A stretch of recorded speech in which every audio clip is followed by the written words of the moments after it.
Hey ORV family, keep it high, keep it tight. My name is Jay Morser of You Got It, back again to bring you another video, and in this one I'm going to be reviewing the new Pissgrave album, Posthumous Humiliation. Pissgrave, God I love saying that. Pissgrave is a Philadelphia brutal death metal band. In 2015 they released a very critically acclaimed album for the genre, Suicide Euphoria, which was very critically acclaimed by the entire metal sphere. The sheer energy of this album and the sheer brutal focus of this album was something to behold, and it's an album that I still go back to sometimes for just how throttling it is. 4 years later, here we are with the follow-up out on Profound Lore Records. And can I just say Profound Lore Records is absolutely amazing. I really love the label. So on this album, I would say that Pissgrave gets a lot more diverse, considering how throttling and fast-paced Suicide Euphoria was, with the buzzsaw guitars and the vigor-filled drumming that had just absolutely so much power behind it. They were just pounded to death on that album. The vocals that sounded like just spewing garbage, just straight up bile being spewed forth and distorted, and it sounded gargly and wishy-washy. Posthumous Humiliation without a doubt still has a lot of that charm, I guess you could say, and a lot of that same blueprint, with this guitars being very technical but not too technical, feeling very old school on this album at a lot of times. Even there's a point where it almost sounds like a Pantera song. I will get to that. The vocals are still as throaty and gargly as ever. They feel like a monster. They feel visceral. One of the best vocalists in the game, in my opinion, when it comes to this style of guttural vocals.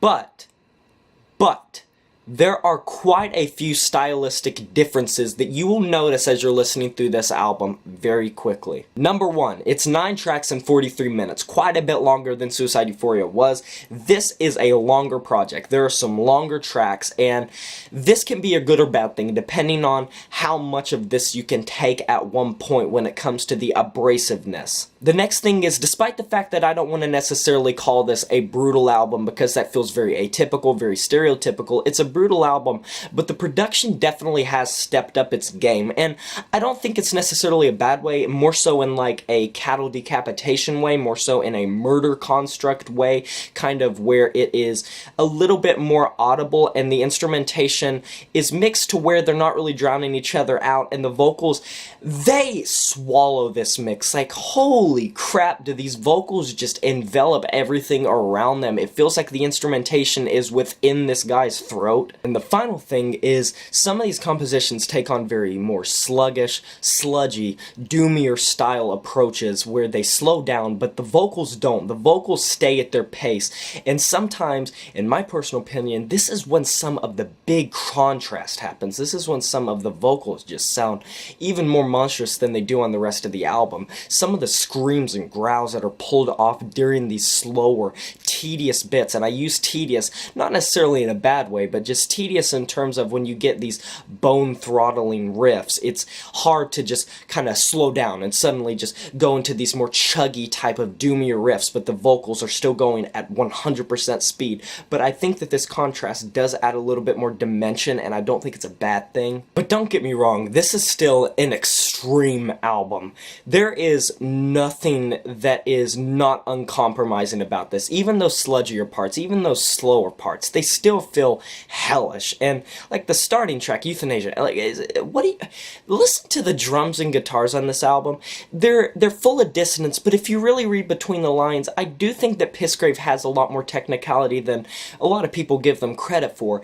This really does feel like old school death metal with a little bit of almost like a grindcore twist to it. It is super brutal, and the vocals, oh my god. The riff that carries through Funeral Inversion was what I was talking about when I said Pantera. I get a Pantera vibe from this, and I don't know why. Pissgrave, Pantera, same sentence. Catacombs of Putrid Chamber is my least favorite track on the album by far, and despite the fact that it's 6 minutes, and I do get what they were going for, this strange spoken word gargly bits that sound a little bit more audible, but still pretty unaudible, I'm not a big fan of it, and the instrumentation on this specific track doesn't seem as balls to the wall as the rest. I know that's gonna sound stupid, all of this album is extreme, but this specific track just rubbed me the wrong way. I do enjoy how bustling the instrumentation gets as you proceed proceed into the track when it is just straight up, just vigor-filled guitars just spazzing out, having a complete convulsion, and the drums just accompanying it, like beating it tribal style. I love Into the Deceased. This was one of the tracks that were released before the album, one of the singles, and I am extremely impressed by this track. The drums, for whatever reason, they seem a bit more throttling on this track than the rest of the album, and that's saying something because the drums are super pounding throughout this entire album, but this specific track, they seem to be taking more of a forefront, and for me at least, they felt a bit more audible in the mix, and I do enjoy that because with this style of music, the drums just accompanying it, they're an adhesive. They're nothing that can hurt this track. Here's the thing about this album. It is extremely, extremely good, but the main question that's called into question is any of it memorable? Do these tracks stick with you? Is there anything that when you read between the lines that you can really commit to memory, that you can remember, that you can say, oh yes, I remember this track and that track? Honestly, for me at least, there are a couple really good highlights. The singles, Euthanasia and Into the Deceased, really enjoyed that track, those tracks. There's even the ender to the album, Rusted Wind, just a complete rager, a brutal death metal banger, and even though I would have liked to hear more come out of this track, it's hard to say, like, you know, I wish they could end it out better. Like, when you have an album that's this brutal, this heavy, from start to finish, how the hell do you finish it? It is super heavy from start to finish, 43 minutes, and for this genre, it's one of the best albums I've heard in a while, and I honestly think it's better than Suicide Euphoria simply because of the diversity that's on this album, from those slower parts to the better vocals being mixed and everything being mixed very well. I do enjoy the fact that it's longer, because to be honest, on Suicide Euphoria, usually when I finish it, I'm like, I wish that was longer, so the fact this is a longer project and the fact they're willing to take that risk is really impressive to me, and I think Pissgrave came through with a really nice album, one of the best brutal death metal albums I've heard in a really long time, and I do think this is a building block. It's better than their last album, and I hope to hear more in the future from them. I'm going to be giving this album an 8 out of 10, and that is a wrap. So thank you all for watching this video. If you enjoyed it, you can leave a like, comment, and subscribe, and it helps me out a lot. Tell me what you thought about this album. Smash that notification bell to be notified of my future uploads, and I'll talk to you guys next time. But until then, my name is Jay Morse, Review Guy, and I'm signing off saying farewell.